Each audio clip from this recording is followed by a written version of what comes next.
SuavenyV. I'm here back with another video. Um,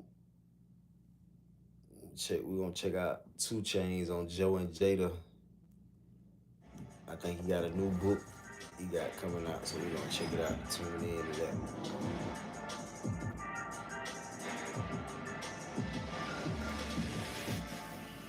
Yo, what up, y'all? This is Joe Crack the Dawn. This is your boy Jada. You know what it is? The Joe and Jada show. Every show legendary. Every show iconic. How? And you see my man got the links on. We crush it. Yeah. Damn, you love her. I got my brother Nadine in the building. I'm gonna bring Nadine in like 2 minutes. Today's guest. Roll out. Today's guest. Yeesh. When you think of today's guest, you gotta think of the South. You know what I mean? You gotta think of Atlantas. You gotta think of bars. You gotta think of swag. You gotta think of battle. That nigga ain't got no fucking balls. Let's keep it real. He just a damn nigga who made some music. Ball. You gotta think of very family oriented. Even got mama love in the building. You gotta think of great businessman. Gotta think of somebody that does stuff for the community. Annually, yearly, daily. You gotta think of someone who's able to overcome adversity. Came in as a member of a group, bought himself out of his contract, came back solo, duct taped himself to a rocket ship, and took over the world. Ladies and gentlemen, make some noise for my brother, 2Chains. 2Chains? What's up, player? What's up, my brother? How y'all, man? What's good? I'm happy to You be on from the here. land of the A. That's right, man. Man, that shit is so prestigious to me. I tell them every time I go to Atlanta, I feel like home. You should have moved there. You know, Restaurants. and you a legend, huh? I thought you was gonna say the restaurants. I love everything about the A. I love everything about the A. And the You fact hate that you didn't buy a house there when you back were in the supposed day when I was supposed to buy a house there. Like I was like Miami and Lynn. You know what I'm saying? I owed to Miami 23 for I ain't have it like maybe I did. I wasn't listen, I'm a ghetto dude with some money, you know what I'm saying? I take baby steps. You know what I'm saying? Sometimes I was pulling the trigger, sometimes I wasn't, but I love Atlanta. You're a major fixture in Atlanta. What's it like coming from Atlanta from day one? How many years you been rapping now and in your career, you've seen so many people blow up from Atlanta or before you. What's that like being from there? Just being from the city, I was able to see it evolve, go through many eras, go through heavy bass driven, heavy maybe dance driven to the trap, to all the different eras, but they all still very much remain in today's music, parts of it, like DNA from it. And just having Atlanta as your landscape coming up, I think builds resilience and also gives you discipline, and you gotta be able to adapt, you know what I'm saying, coming from Atlanta. Like, it's just, any given day, these situations will change. So I think adapt, what am I trying to say?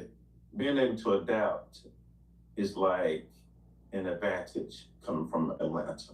You know, once you leave the city, you're able to take the skill sets that you learned in the city and just apply it to every room. I know I have. So every room I'm in is still like Atlanta's there with me. But that's the energy that I'm always holding on to. We're not from there, so we always, I've always seen unity. And that's how I've always felt. I always felt like these guys stick together, they push each other, they work with each other, they support each other. Tell me about the unity coming up in Atlanta. You know, what's that about? Collaborating is always like a good idea in the city, not just in music, but in business too. I think we're all open to working together in some sort of way. And that removes a lot of the pocket watching and the jealousy that you would see in other areas, because of the fact that we are open to share LLCs or share a mic booth. So, you know, music is just an extension of the energy that the city has as far as working together and being, you know, being collaborative. How do you feel after Duffel Bag Boys? For those that don't know how long you've been on the Grizzly, doing your 1-2, it seemed like right after that, the elevator was stuck on the up move late. Yeah, man.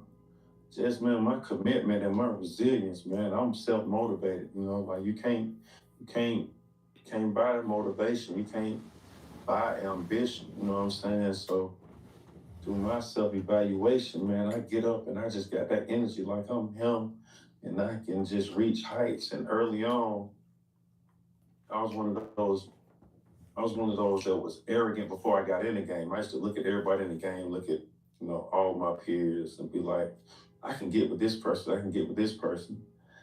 As soon as I got in the game, I became more humble because I saw like the arrogant people, how their Energy. how it kind of played out over time. Like the arrogant on the way up, they rub people the wrong way, and then on the way down, people don't care much about them because they remember how you made them feel. And so I kind of dimmed my arrogance once I got in the game, but it's still very much internal, you know what I mean? And when I got in, I just had so much to prove to not just everybody else, but to myself, you know what I mean?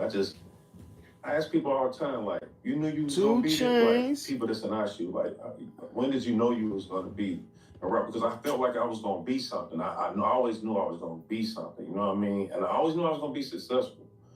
And that's kind of like what some of my book is indicating. Like, I got this like inner monologue. I got this divine guidance that like navigate. It's like my navigation. It just leads me to success, man. Speaking on the book, the voice in my head is God. Yeah. What a title. The title was amazing. The title was is captivating. Could you hear God? Well, that's what I'm trying to tell you. If you ever said something told me, you know what I'm saying, something told me to call my man's up here to get this, whatever. Something told me to. This guy wasn't good. Something told me or something. It told me a million times. That's it. Stop. That's something is it. I did it. I'm the guinea pig for this. I done listened to this book. When I ain't listened, I done had different outcomes. When I've listened, I just been, you know what I'm saying? It's just been like, and it's the thing is, it's not like a loud voice, but it's clear. It's telling you, man, Joe, stay your ass in the house. It's saying, hey, kids, man, don't even answer the phone, or make sure you answer the phone.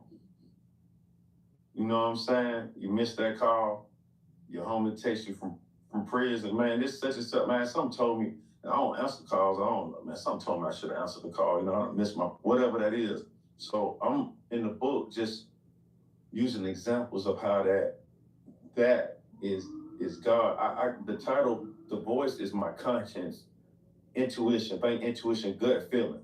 You know what I'm saying? Gut feeling. Something told me to get out of here. Something's time to go. I'm one of those people that just leave places. I'm really one of those people. I'm rolling. It's time to go. Just something just tell me it's just time to go. Like, it don't mean somebody gonna shoot up the place. It just be like, but it just mean like, give a fuck. yeah. So shoot up the place. So when I'm putting something out to the world, this is like something from my community to try to tell a player like it's okay to like hush down the noise and listen to that voice and actually believe it. Like the voice is like it warns you before. I mean, it comes before trauma, ego, fear, any of that stuff, right? But you can't see what it's trying to. So you gotta kind of have faith on like whatever it's trying to tell you, right? Because it's like, hey, I'm telling you, keep straight. But you don't know why it's telling you to keep straight instead of turn left, you know what I mean? And I'm really, I tell you, I have this voice, and I almost feel like Like, man, people ask me, like, bro, you always coming up with something. How you come up with this stuff? Like, now I'm just gonna tell people in the book, like, this really how I've been operating so long. It's almost like a secret. It's not a secret, but this how I've been moving, whether you believe it, operate in those terms or not. But I have this compass, this internal compass that helps me make decisions daily, from business decisions to what I'm aware of, everything, bro. You know, when it happens to me, bro, for years, I didn't know God was sending me messages and stuff like that. And then once I noticed that whenever I can't sleep, because I can sleep anywhere. Shit can be, I'm sleep. When I can't sleep, now I know. I've been through it enough that now I be like, all right, God, what you trying to tell me? Yeah. So I start thinking of everything, and then that's how I come up with like a plan, whether it's business, life, family, whatever. When I can't sleep, now I'll be like, all right, what you trying to say? Because, you know I can't sleep because you trying to let me know something. And then you going over it with yourself internally, you know what I'm saying? And I think that's just the message I'm trying to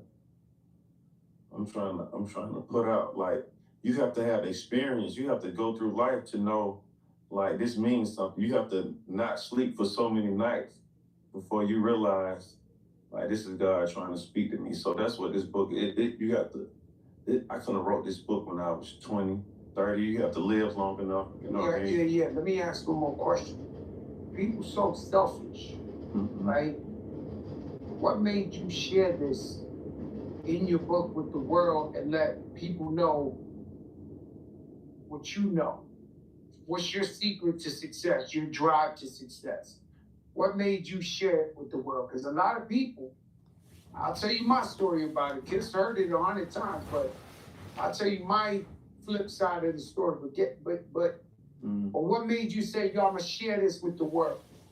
I think legacy, leaving something behind, some type of literature that's not just an autobiography or anything like that. Like something real that has substance, something that shows growth and evolution, you know, something that speaks to an audience outside of hip hop as well. When you speak about intuition, this ain't just about no bars or about what after party to show up to. This is bigger than that. So when I talk about intuition, I talk about it like it's like a sixth sense. That's a real superpower for me. Like, you know, so I'm not going back and forth with something that's inside of me. They telling you this whole time, boy, God is in you. God is, the blessing coming from within. You ain't got all these hints. That's what I'm hearing here. What I'm hearing here is, it's the God in me. And I reckon the girls. It's the God in me. That's what I keep hearing. It's crazy. I was reading some excerpt from the book, and I seen you say in 2012 All-Star, you already felt like him before you got in the gym. But once you got in there, the love was in abundance. And you went to your seat, which was a little couple 20 rows up. Then you like, screw that, man, I'm gonna work my way down courtside. And you just got more love for Mary and people like that. And then, so I understand that intuition, that confidence. So you said one day I'm gonna get there, or you just went down? No, he had tickets. I was up game. Or you wasn't playing. I sat next to you and I right before 3 or 4 men. I done squeezed between. I done all type of stuff before. This is really what happened. Dude, you're your son, mama. It's a funny Listen, dude. bro. I went to All-Star. He's a funny dude. I did something. I hung out with him at All-Star. There's things he be saying in there. Yeah, listen. I went to the All-Star one year, and one of my homies disrespected a young lady that worked for the something. That's all you need. Yes, and you know what I mean? So you know that trickled down to me. So what connection I used to have was almost like I had to start figuring things out on my own. But I really love the game. I really love basketball so much that I go and just figure it out. So this is one time I went. I'm up. And you know, you just know you don't even supposed to be up here. Like I know, like even like I'm being ambitious. I either done sold some weed to some of these rappers. I actually done verses and songs with them. Boy, I done just got up. You know, security be, let me get you. I tell everybody, you act like you're supposed to be there.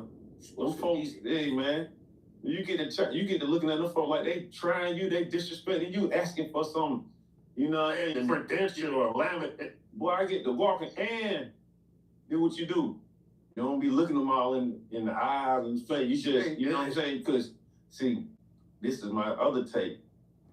Anytime you ride and you see 12, you look 12 right in the eyes, Get finished. you about to get whipped over, man. Well, if you don't look at them, they'll pull you over too. No, They like, no. If you don't, when you're not a criminal, you don't care about the police, bro. You don't care. Only people that's criminal. We the only one do all kind of old little shit that they try. I'm telling you, right up on. I'm telling you, man. Motherfuckers look in the mirror and all that shit. That's why you don't post to listen, man. You supposed to not even stun them, man. So that's how I am with knowing I'm supposed to be somewhere. I'm just tunnel business. But yeah, those. We got Nadine in the building. Daniel's level. Come here, Nadine, man. The man up here with the store. No, we got it, but I mean, I'm basically he got to go to that store. Yeah, he got to plug. He got to plug his plug. The infamous Daniel. Yeah. When your ass come down here on my set, I'm gonna need something. Go over there. Oh, that's been a long time for them. They y'all niggas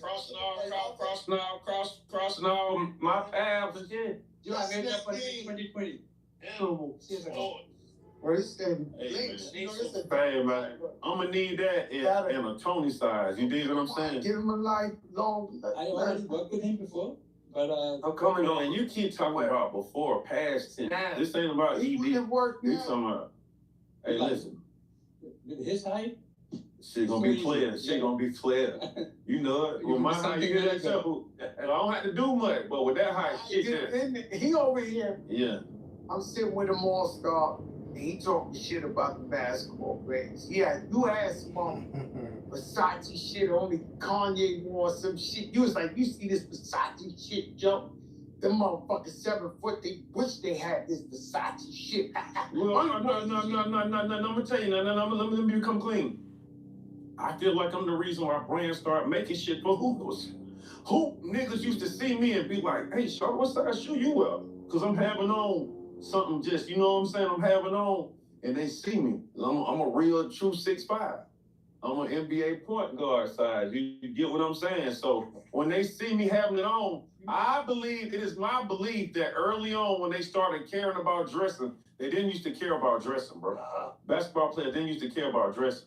But like you see somebody tall, like, can put it on, you know what I mean? Then I think you know, you super tall guys, you all talk the same shit, right? Like the Dre from Cool and Dre, he be like, 6'7", I jump out the Rolls Royce, they think, they automatically know I'm a ball player. I'm like, yo, Dre, they always got that same monologue, man.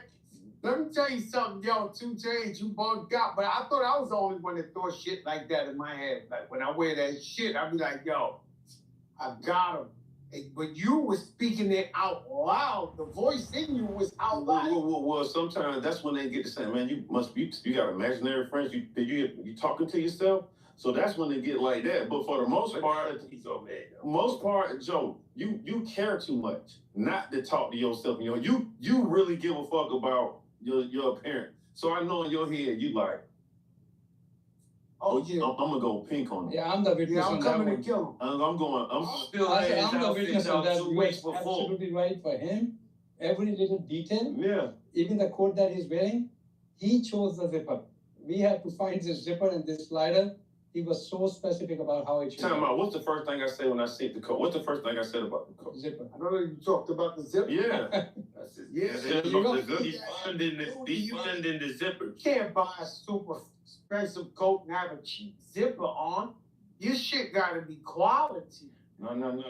That's the whole point. You can't wear fucking links and because most of the time, I ain't gotta be like this and all. Most of the time, if you buy that's what I look for in a hoodie. Like I got a hoodie right now, and they be putting them cheap ass zippers on the shit. Like I really pay attention to the zippers, and I ain't gonna even lie. When I was looking at that hoodie, I was looking at the damn zipper, and I was looking at he had a hoodie on. I think the other episode, and I saw how gold and how perfect the zipper was. So your zipper is very important. You gotta look at the small details when it comes to being fly.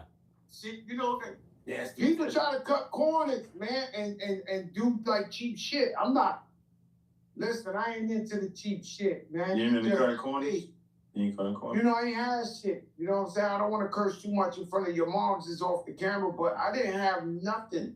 So I tell these guys all the time, I had nothing. I was a bum. I had nothing.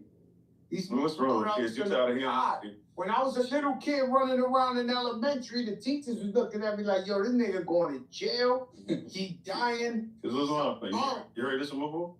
No, you heard this one? It's a rerun? Every show. It's a rerun? He It's tired. the repeat. So that's why. I bet you never forget where you came You from. don't forget. Oh, I wake up. You can buy your projects now with I this. walk around my house Go right here. and I look at the light bulb. Mama, I look at the light bulb and be like, yo, we got these light bulbs? This I shit know. crazy. You believe we got this light bulb? Oh. Like, yo, we ain't had nothing.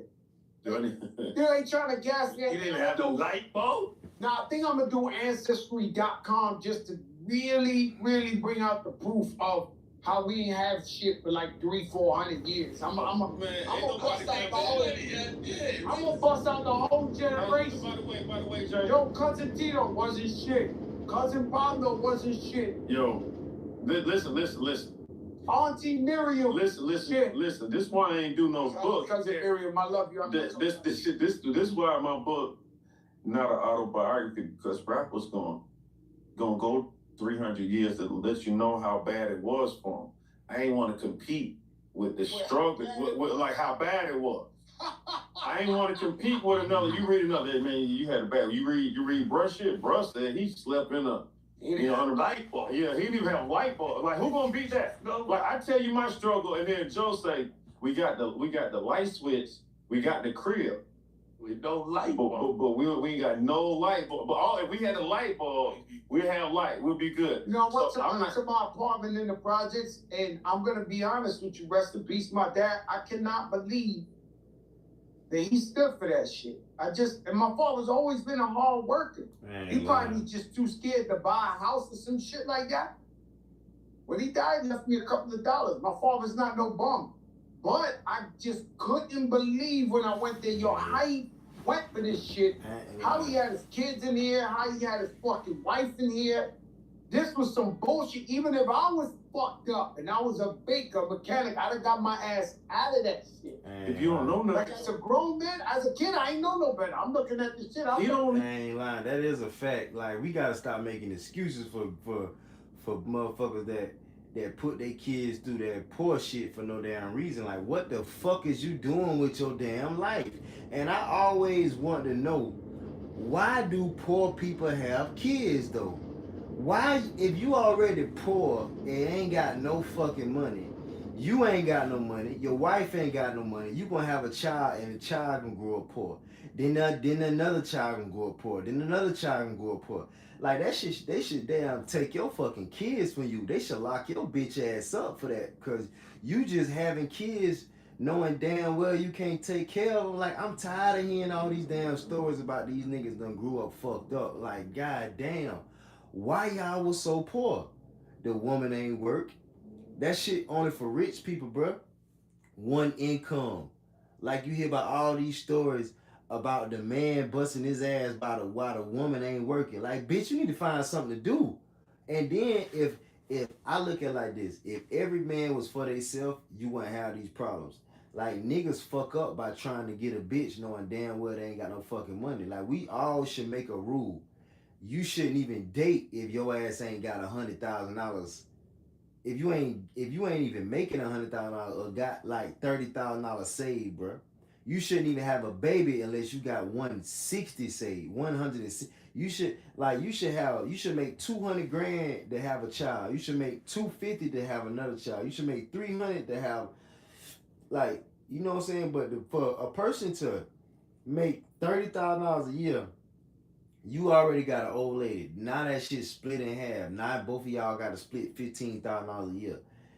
If you have another child, y'all got, man, that shit just ass fucking backwards. Like, somebody to call out these, like, if you think about it, all the kids that grew up in gang violence, if they motherfucking mama wouldn't have damn stayed in a gang infested place If your ass would have stayed on the other side of town in another state, your kid wouldn't have had to go through what they went through.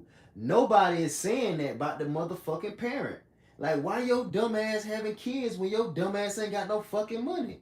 And nobody, I'm talking about, I ain't never seen an adult hold another adult accountable. Like, bitch, you need to go to work or something. Bitch, you need another job or something. Cause that one fucking job that your ass work. Like, how the fuck you work at a job for 20 motherfucking years and you make the same damn amount of money? Like, if 5 years pass by, you ain't went on no vacation, you ain't bought nothing new, you ain't got no new car, you can't afford no new car, no new clothes, no new nothing.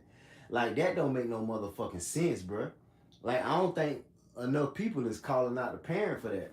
You don't hear what you saying? When I got grown and saw that shit, I said, nah.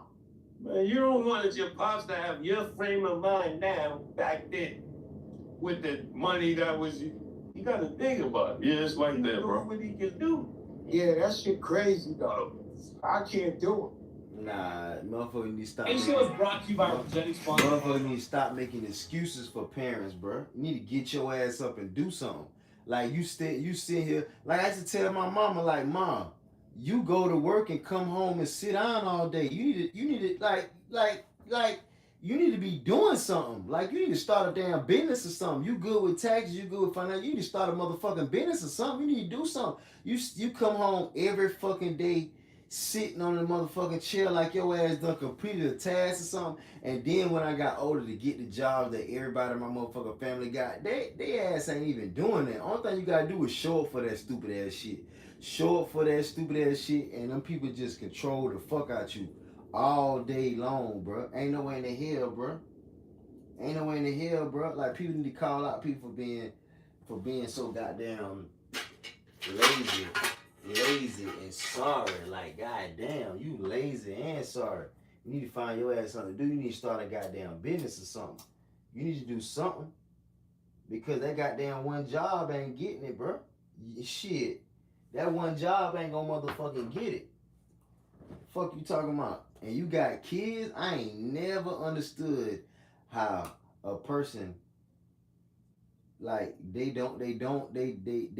got kids, but they ain't got no fucking money. Where I got this thinking from, like why I want a big house. She said, like, when she was young, like, people around her, like, want a trailer was like a thing. Your own trailer was a big thing. So for some, Mama, I'm not gonna lie. I need you here, Mama. Come here for a sec, please. You gotta Please, sit right there. or sit right there. Give her this. they want you out here. Closer to me, she'll be better, right? Here's the only second mother we got. Allen Iverson's mother was the first one. 2Chains Mom's the second Come one. on, baby. Oh, that's so sweet. Niggas still cool with their mama. That's what's up. Oh, he called his mama baby, so I know they close as hell. He probably used to sell dope in her house and then drive the car and make plays. That real shit. Come on here, baby. Mama got that shit on too. Let me tell you something. Man, Let me tell you Mama got the full length. Hey, my dog Nadine. You say I come in with the full length meat, motherfucker. Now we gonna need a different color, the same length for her. Yes, sir. Yes, sir. No problem. You heard him now. You don't lie to women now. You like to stand up, No, get he don't. He's an honorable man. Mama, you say you got That's full meat. Slugger, the biggest in the game. Mama, you go back how many years? How many years can you go back in your family? Like, can you think as far as your grandfather? Can you go to your great grandfather? granddad? I can go to my grandmother and grandfather. So you go back to your grandfather. Yeah, my grandparents. Anybody thought like your son? No. No, he was different then. He's smart, he's caring, he's compassionate, and he being the only child. And I really didn't want any children, to be honest. And then I thought, well, I want to see what my offspring would be like. So I did conceive and had him, didn't want any more.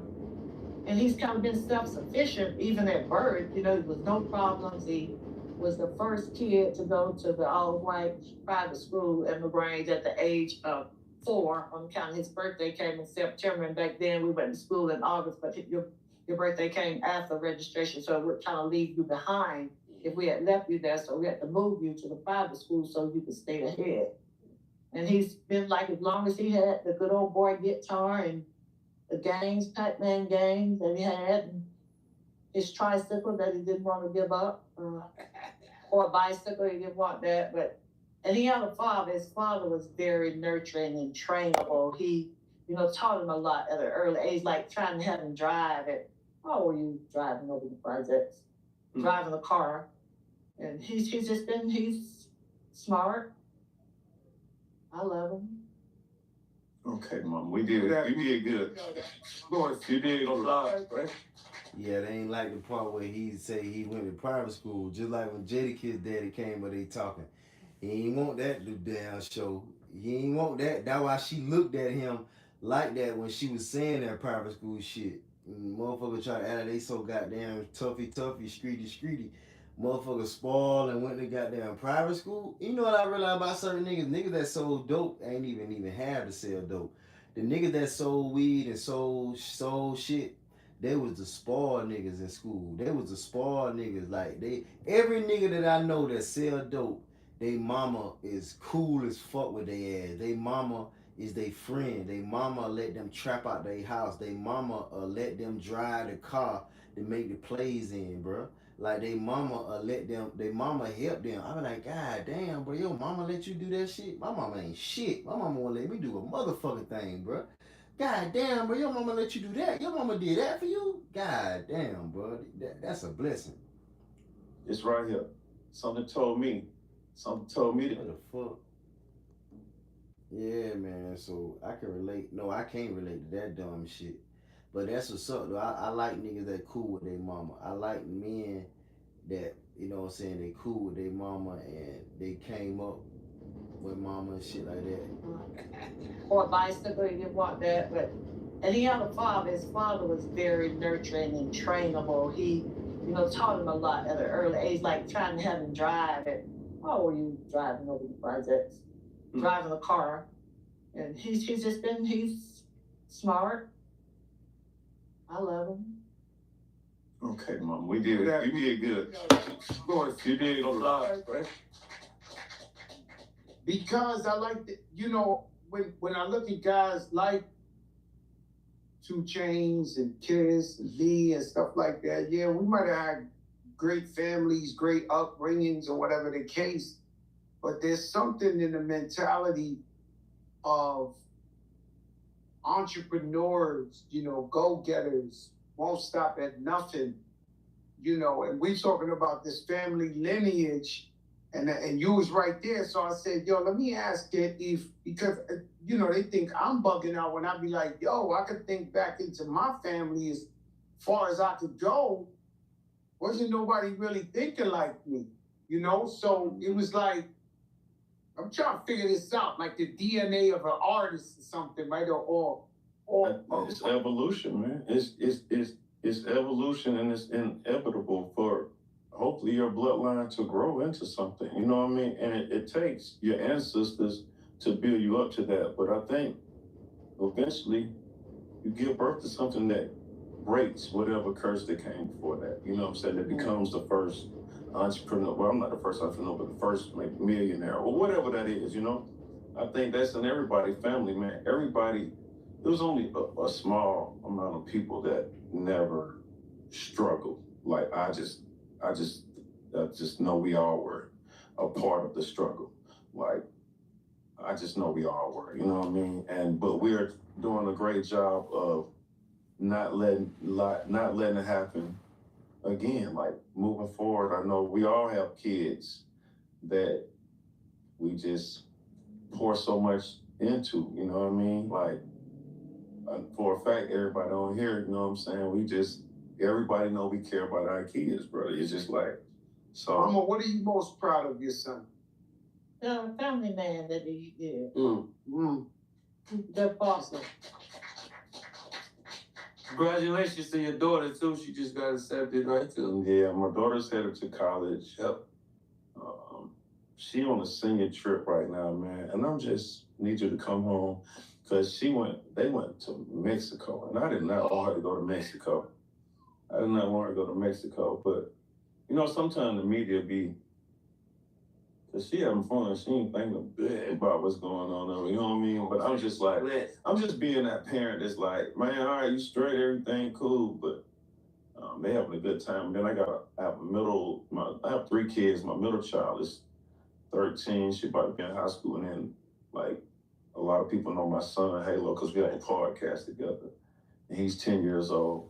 That's what's up. And that's it, man. This is like my little Brady Bunch for real. The little tribe. I'm the same way with my daughter. You know what I'm saying? Brother, I ain't plugging in. She got a podcast called As If. Y'all want to check her out on YouTube. But I'm the same way. And I've been like looking at the house. I've been thinking like ahead. I've been like, yo, one day this girl gonna get married. Like she not gonna be here forever. Yeah. Really. You know what I'm saying? That's crazy when you think about that. You know what I'm saying? Because you like, yo, she gonna leave one day. Like that's It's the wrong crazy. generation. Like, Them girls ain't house getting gonna married. be the same with. Them girls ain't getting married. Ain't nobody gonna marry their ass. Ain't nobody gonna marry. I know that for a fact. Cause we living in a fucked up time zone right now. We living in a different era. You see what happened to Lori Harvey? She trying to call or text that man talking about some congratulations. You could have wrote that man on social media. Don't call that nigga now. When he the biggest nigga in the world, that nigga want to marry you and you gonna turn that nigga down and now you fucking with some other nigga and now you gonna call that nigga and text that nigga talking about some congratulations. Man, fuck you, bitch. Talking about some goddamn congratulations. It's gonna be the same without the kids, but you know, I think we all, you know, you've heard that there's no manual to teach you how to be a parent, but I think we all did the best we could with what we had. And you know, I know my mom did an amazing job with me, being a single mother coming from that household. You know what I'm saying? Being jointed by the hip. You know what I mean? You know what I'm saying? Just staying down. And she just knows that I'm an ambitious person, and I got that hustle. I got that grit. And it's just really unexplainable. It's like, for real, it's like being raised by wolves. Just know how to, I keep saying it, just gotta know how to adapt, man. And I think that's one of my superpowers. Yeah, man. Doing a book tour for the book? Yeah, I'm doing a book tour. I've been in New York a couple of days, running around, dropping some gems about why now, you know what I'm saying? And what's the book about? And, you know what I mean? And even this right here, it's just another way for me to be creative, man. It almost feels like I'm dropping a project, right? But like even this cover, it's pastel art done by an artist I found. His name is Darius Walker. He's an artist. He's like an independent artist, not a part of Gabber, but I'm gonna plug him because he's a brother. And so this is a drawing of me. This is not a real picture. This is a drawing. That's fire. Yeah, everything I do fire, Joe. Let me tell you what else fire about this book. Let me tell you what else is fire. If you're not a reader, I understand there's a lot going on. A lot of rappers can't read. Listen. No, that's what I'm getting into. I did my audiobook. It's in my words, it's fire. Let me tell you why it's fire. I'm finna kill you. The audiobook, I got production, it's scored. So when I'm reading certain parts of the book, you get to hear the scene in the background of the audio. I'm just over at the other station. I had to do Gayle King this morning. Y'all, you know, I'm on platform. You know, I'm Tony, right? I had to do stuff like that. Look. Old white lady say, I just listened to the audio. She said, it's amazing. She said, it's amazing, Joe. She said, it had noise and stuff going on at the end. That's just the mind. I have layers. I think in layers. And so this book, the voice in my head is God, is just me. My interpretation of someone saying something told me. It's right here. Something told me to come to the Joe and say, when I come to New York, I got to figure out a way to come rock with Joe and Jada, because these my guys. To be honest with you, none of them other Gayle Kings and all of them don't matter. It's once you come on this couch that matter. Oh, these other guys Hey, playing yourself. Why would you waste a saliva? They would like these people ain't got shit movement like us. We got the motion. You're like I didn't come here. You're like you saying you're like I didn't tell you. You're like you saw it and I ain't tell. I told you where I was at. You know that's why I'm here to talk to you. Irritate the competition. You doing that? It's New York nigga. Yeah, y'all New York nigga, man. Yeah, we on that bullshit, man. We up here. Let me tell you something. We got to do it. I do it all the time these times. SuavenyVShow.com. We got new merch, fresh off the presses. Go get it, bang, out of bang, bomb. SuavenyVShow.com. You can get these. Little call for a t-shirt with or anything. It's my favorite right there. I need an extra large. SuavenyVShow.com. Go there and get it.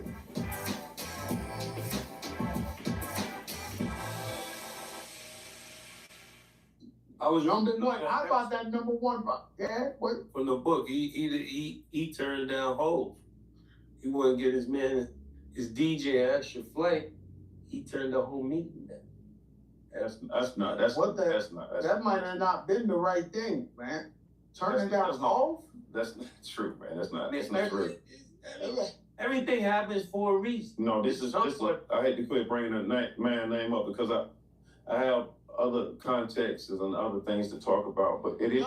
But let me just talk about. Let me just tell you about this. There's a chapter in here called JD and Jay-Z on Three-Way. So I got a call one day. I read that. Yeah, so I got a call one day with JD on the phone, and I guess him and Hov were about to do a partnership, right? All right. My man that I'm with right now in the corner right now, his name is Tech. His name used to be DJ Techniques, right? So when I first started piping up in the streets, Tech came to me and said, "Hey man, I think you're a star." I said, "Nigga, me too." You know what I'm saying? And he said, "I feel like I can do whoop-de-whoop-de-woo with my resources and blah, blah, blah." And I said, "Man, if you can run that, if you can help me get that right there, then I'm locked in with you." And we shook hands. Fast forward like 8-9 months later, I'm piped up. I'm moving around. Yeah. Okay. He's really not a DJ anymore because he's taking more of a management role, right? He's not a DJ. And so when I get this call during the phone conversation, I'm just trying to, and I don't know why I can't even articulate this, that I wanted to bring him with me. They thinking it's a DJ because I'm trying to say his name, but JD really don't even know who this is because it wasn't like he just tapped into Atlanta like that at a particular time. You know what I'm saying? It's like an Atlanta DJ, you know what I mean? And so they're like, "Bro, what do you think?" And probably, now in retrospect, I probably sound crazy. I probably sound stupid saying, "I'm gonna bring my DJ to a meeting." Like, bro, you don't have no show, but I wasn't trying to do that. I was trying to bring my mans who had said, "Man, I see something in you." I had already seen something in me, but I just told you how arrogant I was. I used to be frustrated because I'm like, why this ain't happening for me? You know what I mean? And it's really about you getting your internal team. Once you get a team together, things can flourish. So once I got my team, I started getting on everybody's radar.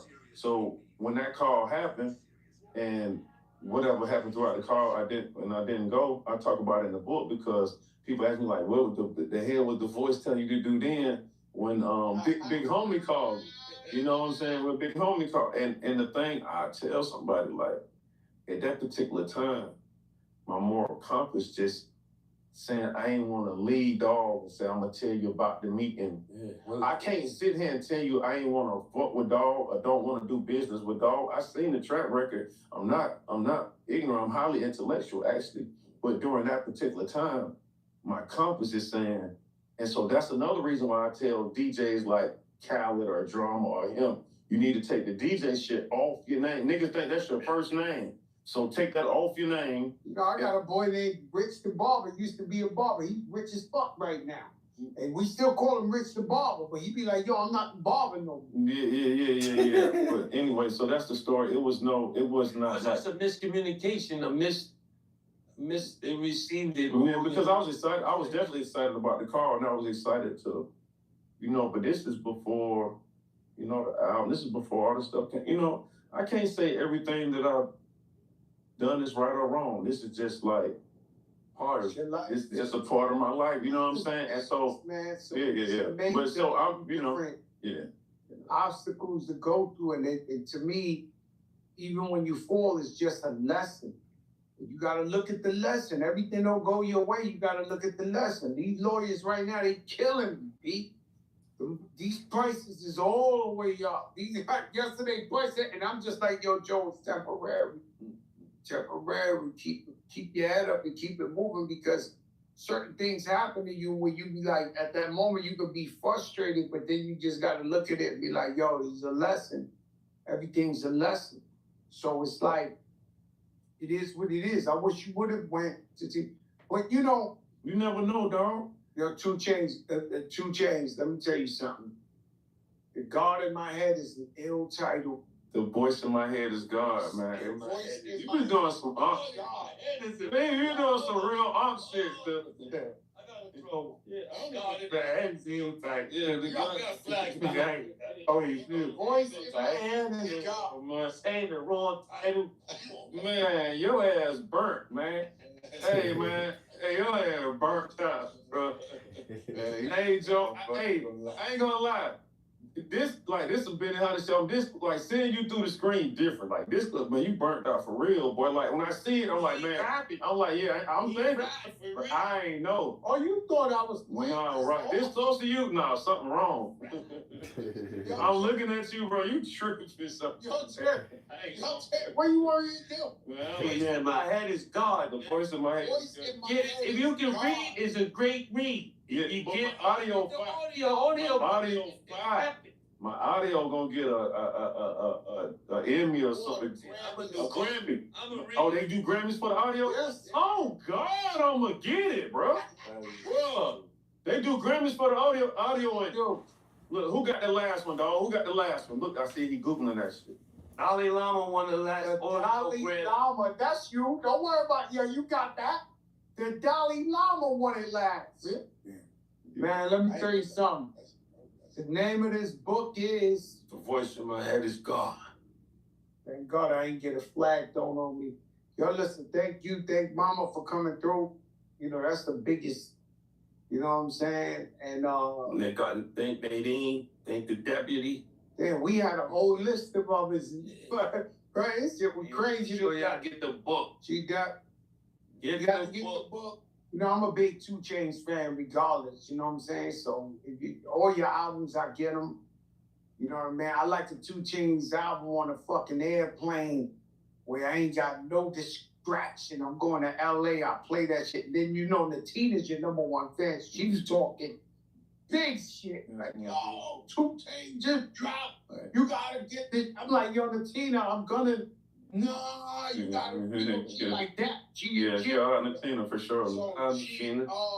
So she and what was the shit today we were singing? There comes the top where you need a helping hand. Yo, this ain't that. That ain't this. That's what's up, man. Make sure y'all like, share, comment, subscribe.